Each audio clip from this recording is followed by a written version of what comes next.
ये मेट्रो बन गई, अब कामठी तक जा रही, उधर हिंगना तक जा रही, यहां से बुटीबोरी तक जा रही, और पूर्व नागपुर में पारडी से भी आगे जो इंडस्ट्रियल एरिया वहां तक जा रही है। आज नागपुर में लोग 2 लाख 2.5 लाख लोग रोज मेट्रो में जाते हैं। नागपुर में अच्छे अच्छे मार्केट्स हमको बनाना है। लोग फुटपाथ पर पाव भाजी और पानी पूरी खाते, इसके बजाय उतने ही पैसे में फूड मॉल बनाएंगे, फ्रूट वेजिटेबल के मार्केट बनाएंगे। रास्ते पर बकरे काटते और वही मटन लेके घर में ले जाते। आप केवल मटन नहीं लेके जाते, आप बीमारी अपने घर में ले जाते हैं। हम फिश के लिए, मटन के लिए एयर कंडीशन मार्केट बनाएंगे। यह शहर को हमने सर्व दृष्टि से अच्छा बनाने की कोशिश की है। जात पंथ धर्म भाषा के आधार पर हमने राजनीति नहीं की है, और इसलिए मैं आपका आभारी हूं कि आपने मुझे सहयोग किया। पर उत्तर नागपुर से इस बार मैं 32,000 वोटों से पीछे था, क्योंकि लोगों को गुमराह किया गया। उनको बताया गया कि ये नितिन गडकरी चुनकर आएंगे तो मोदी जी प्रधानमंत्री बनेंगे और भारत का, बाबा साहब का संविधान बदल देंगे। हम ना संविधान बदलेंगे, ना बदलने देंगे, ना बदलने की किसी की हिम्मत है। मैं कानून का विद्यार्थी हूं, मैंने LLB किया है। आपको पता होगा कि 4 पार्ट में हमारा संविधान है, और पहला पार्ट जो है वो संविधान के मूलभूत तत्व है, प्रिएम्बल उसको बोलते हैं। और ये जो संविधान के जो मूलभूत तत्व है, उसमें बाबा साहब की समिति ने उस समय लिख कर रखा है कि ये बदल नहीं सकते। और सुप्रीम कोर्ट में केस हुई, और केस होने के बाद चीफ जस्टिस ऑफ इंडिया और 10 न्यायमूर्ति के खंडपीठ ने निर्णय दिया कि salient features of the constitution can not be change. भारतीय संविधान के मूलभूत तत्व बदल नहीं सकते। अब ये मूलभूत तत्व कौन सी थी? लोकतंत्र, समाजवाद, धर्मनिरपेक्षता, freedom of speech, fundamental right, ये बदल ही नहीं सकते। तो जो 3 पार्ट में संविधान था वो 2/3 मेजॉरिटी से पार्लियामेंट में बदल सकता है। पर आपको बताते हुए मुझे दुख हो रहा है कि 1975 में इमरजेंसी क्यों आई?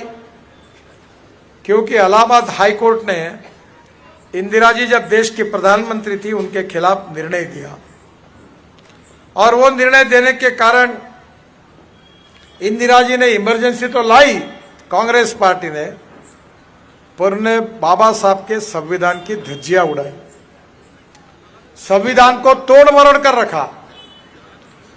और बाद में जब जनता पार्टी की सरकार आई 1977 में, तो फिर से एक बार वो दुरुस्ती करके संविधान को बचाने का काम जनता पार्टी ने किया, और हमारे खिलाफ झूठा प्रचार कर रहे हैं। लोगों के मन में जहर डालने की कोशिश कर रहे हैं। दलित समाज को कह रहे कि बाबा साहब का संविधान बदलेंगे। मुसलमानों को कहते हैं कि ये अगर चुन कर आएंगे तो आपको कटवा देंगे, पाकिस्तान भिजवा देंगे, आपके सुरक्षित रहना है तो पंजे पर मोहर लगाओ। हम मुसलमानों के विरोध में नहीं है, हम आतंकवादियों के विरोध में जरूर है, जो घुसखोरी करते हैं उनके विरोध में जरूर है, पर हमने कभी मुसलमानों के विरोध में नहीं है।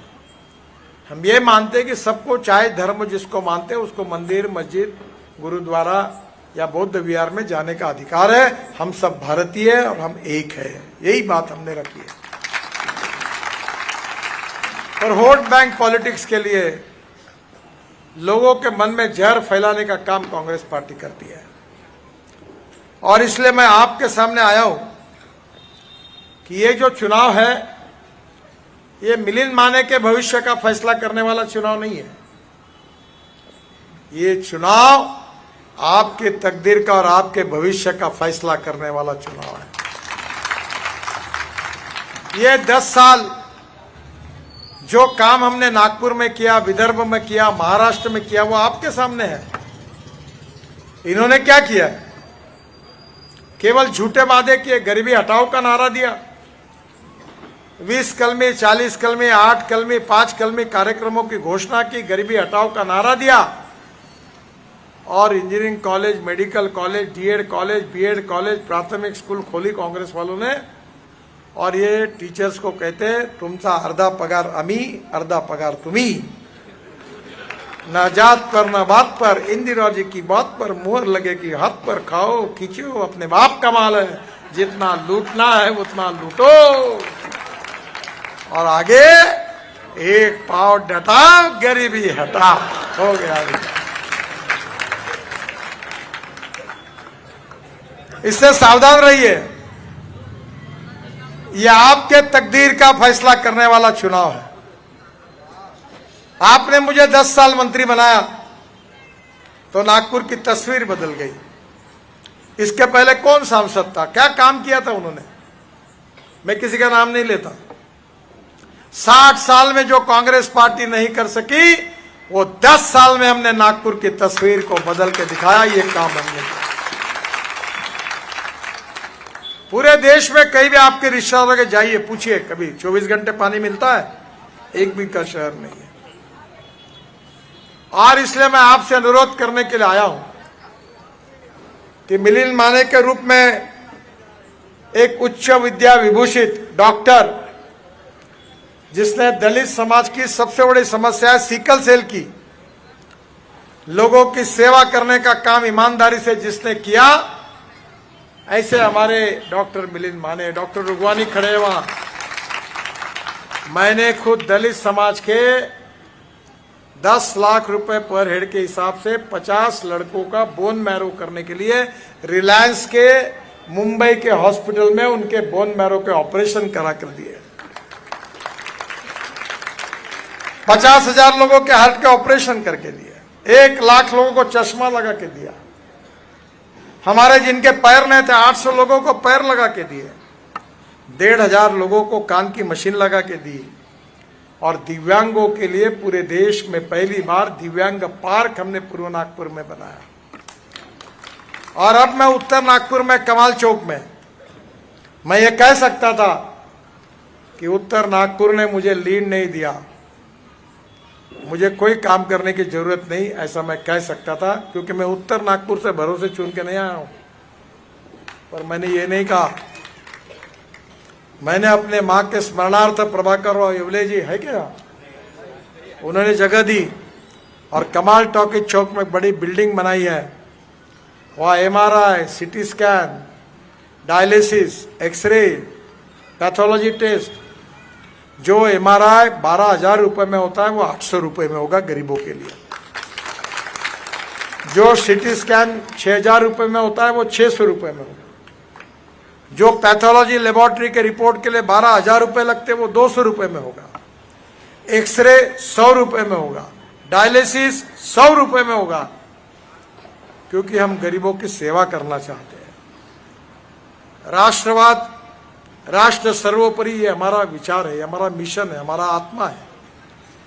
और राष्ट्र की अगर प्रगति और विकास करना है तो सुशासन और विकास चाहिए, गुड गवर्नेंस एंड डेवलपमेंट। और गुड गवर्नेंस और डेवलपमेंट के साथ इस समाज के जो शोषित है, पीड़ित है, दलित है, जो सामाजिक, आर्थिक, शैक्षणिक दृष्टि से पिछड़े हुए हैं, जिनके पास रहने के लिए मकान नहीं, खाने के लिए रोटी नहीं, शरीर पर कपड़ा नहीं है, उस दरिद्र नारायण को भगवान मानकर हम उनकी निरंतर सेवा करते रहेंगे। और एक दिन उनको, जिस दिन तक रोटी, कपड़ा और मकान नहीं मिलता, तब तक हमारा कार्य पूरा नहीं होगा, ऐसा हम समझेंगे। ये पंडित दीनदयाल उपाध्याय जी का आर्थिक चिंतन अंत्योदय के रूप में हमारा उद्देश्य है। मैंने बहुत काम करने का मौका मुझे आपके आशीर्वाद से मिला। 7 वर्ल्ड रिकॉर्ड मेरे नाम पर है। तुम हिंदुस्तान में कहीं भी जाओ, टैक्सी ड्राइवर को बताओ नागपुर से आए तो पैसा नहीं लेता। ढाबे पे जाओ तो बोलता खाना खाया, पैसा नहीं लेता। आपके आशीर्वाद से इतना नाम मैंने कमाया। टनल बनाई, रोड बनाई, हाईवे बनाया, बहुत देश बदल गया। नमस्कार दोस्तों, बीसीआर न्यूज में आपका स्वागत है। मैं हूं आपका होस्ट एंड दोस्त अजय शास्त्री। उम्मीद है आपको ये हमारा वीडियो अच्छा लगा होगा, तो आप इसको शेयर कीजिए और लाइक कीजिए और साथ साथ हमारे चैनल को सब्सक्राइब भी कीजिए। जी हाँ, ऐसे ही नए वीडियो के साथ फिर आपके साथ हाजिर होंगे।